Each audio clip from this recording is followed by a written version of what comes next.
People talk glibly about science. What is science? People coming out of a university with a master's degree or a PhD, you take them into the field, and they literally don't believe anything unless there's a peer-reviewed paper. It's the only thing they accept. And you say to them, but let's observe, let's think, let's discuss. They don't do it. It's just, is it in a peer-reviewed paper or not? That's their view of science. I think it's pathetic. Gone into universities as bright young people. They come out of them brain dead, not even knowing what science means. They think it means peer-reviewed papers, etc. No, that's academia. And if a paper is peer-reviewed, it means everybody thought the same, therefore they approved it.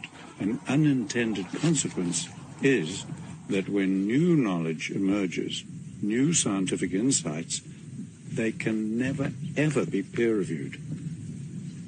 So we're blocking all new advances in science that are big advances.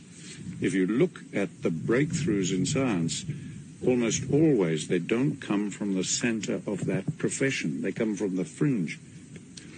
The finest candle makers in the world couldn't even think of electric lights. They don't come from within. They often come from outside the breaks. We're going to kill ourselves. Hi guys, welcome to the video, and I just wanted to start this video off with obviously the clip that you've just seen as just sums up my thoughts exactly. And the reason why I'm doing this is the fact that relaxed sprinting, our relaxation for sprinting is, for as far as I can see it, when I look on Google, look for research, is fairly unresearched. And it's one of those things that we know as an athletic community, relaxation is important. We hear about on the commentators talking about, the pundits talk about relaxation as they commentate and critique sprinters' action when they're competing and stuff like that. So we know that relaxation is important. We know that it really develops your speed and you get quicker with it and you reach your potential with it, but it doesn't seem to be that researched that much. It's one of those things that we know inside the community, but is actually something evidence-based. There doesn't seem to be much out there telling us that it's actually important for us. I'm sure there is. You can point them, if you can, put it in the comments below if you know any research on science-based research on relaxation for sprinting and how it enhances sprinting performance. But the clip, it really nowadays, it really sums up what I think about science in itself and how we just won't accept anything unless it's been researched to the nth degree. Unless it's been researched to the nth degree and it's gone through the process and there's many papers of research, we won't accept it as true. And I think that's dangerous thinking because it prevents us from thinking. And we need to be able to think to actually move on with our life, to actually improve our life. We need to be actually look critically upon something. We have to be able to think because if you look at research, it's very inconsistent. You can get research on both things. You can get research against vegan diet. You can get research for vegan diet. You can get research against, well, you can't really, in terms of I was thinking about the carnivore diet, but you can't get any research backing that up. But there's a lot of anecdotal research on it. So there's loads of things out there that specifically on certain topics that there's conflicting information about it and research. And you need to be able to think and discern from it so you can actually make a decision yourself to see whether it works for you. And this is why I talk about the importance of anecdotal evidence. Trying stuff out for yourself, because this is so important and so crucial for you to move on with your life. There's one of the big things is actually and you'll see it on YouTube, the experts talking about, well, what does the literature say?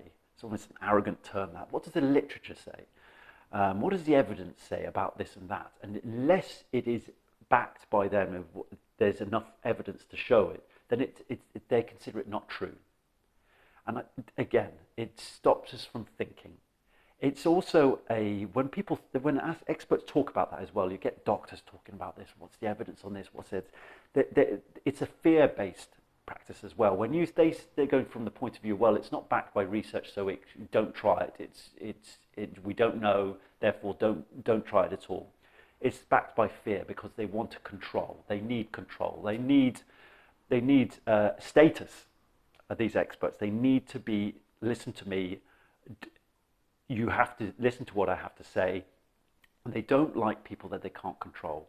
And when that kind of mindset is something that's, you can see all over the place. They need people to fit into a box.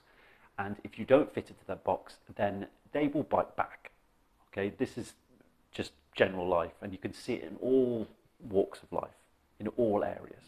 Someone steps out of the boundaries and starts thinking for themselves, then the mob will be on you. Okay, so it comes from a fear-based mindset, and it's something that you've got to break free of if you are coming from that point of view, because research obviously is important. I'm not saying it isn't. It actually crystallizes it. It adds weight to a story. It fleshes things out. It actually gives solid evidence that it actually works.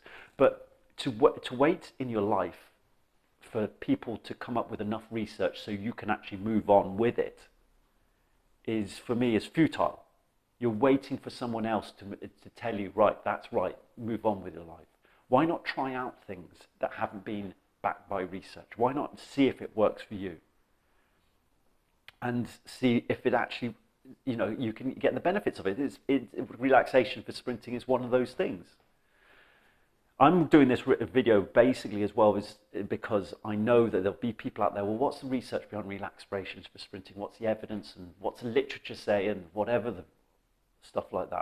I want to be able to link them back to this video and say, I'm not going to even try to put yourself, because as an athletics community, as a sprinting community, we know it works. You know relaxation is important, so it's in your best interest to make sure that you can actually put it in there. You can actually incorporate it into your sprinting. It shouldn't have to, it's one of those things that is just true. You shouldn't need evidence base. You should just be able to try out my tips on breathing. You can go to a video here about 5 insane ways of actually incorporating relaxation. Try them out and see for yourself. It's using anecdotal information. It's anecdotally coming up with the decision yourself. And this is crucial to your life moving forward. You need to be able to work it out for yourself, both to actually discern what research is true for you, but also to move on with your life and not be limited by other people telling what you can and cannot do. Now, as I say, research, it's great. We need it. Okay, we need it, specifically in life-changing situations or life-threatening situations. When your life is at threat, you've got an illness, you need to be able to know whether a certain surgery works, what's the evidence behind it, what's the ratios, what's the success rate of it, and things like that. That's really important. But when you actually talk about relaxation for sprinting, which is a really low risk in terms of life-threatening, then why wouldn't you try it out? Why wouldn't you go and try out the thing? Why would you need evidence-based science to actually move forward with it and try it out? If you can actually put in the tips that I go through in the videos, then and it works for you, why would you need research for it? It's all about moving on with your life and pushing forward, and actually it's being a magpie, taking things that work and taking things that don't. But you have to try it out for yourself. You cannot rely on research to be the judge, jury and executioner for the information that you receive. It can't be like that. It's useful, use it.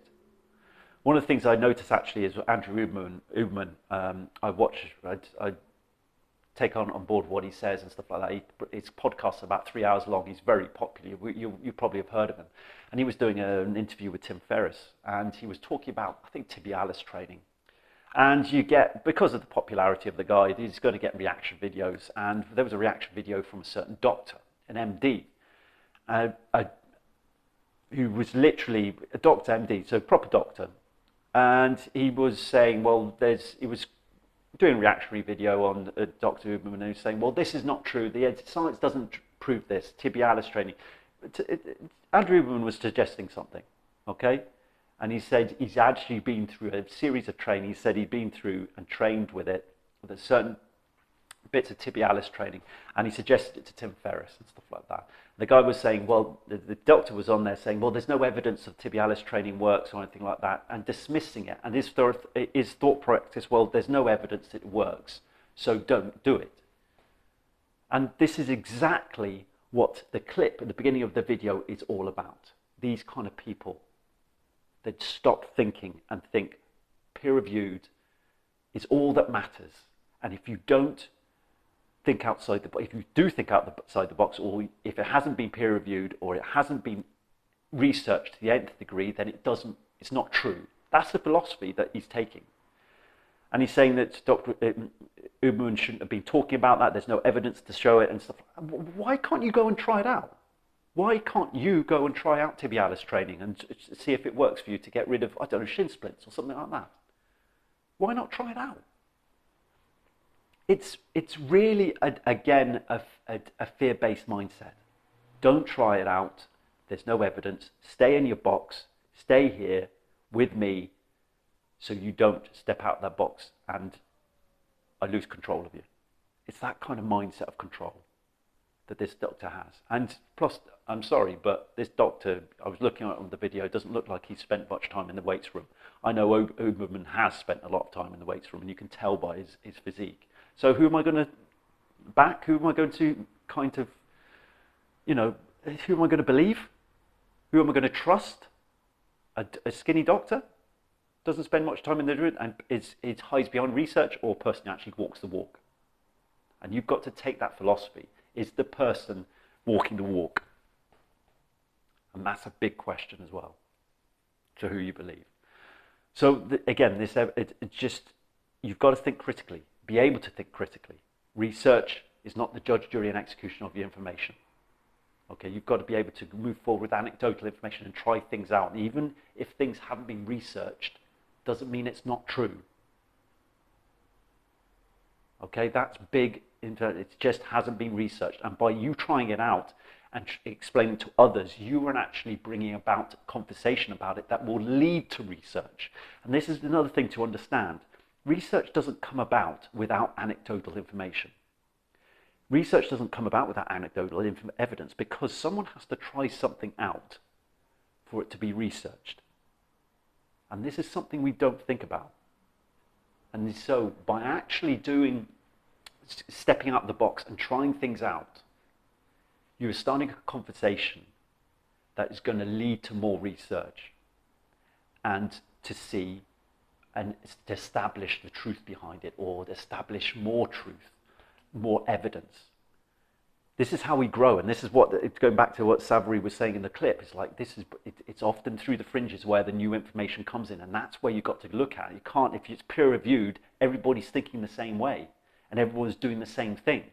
You, as an athlete, need to step out of the box and do different things so you can actually get ahead of the competition.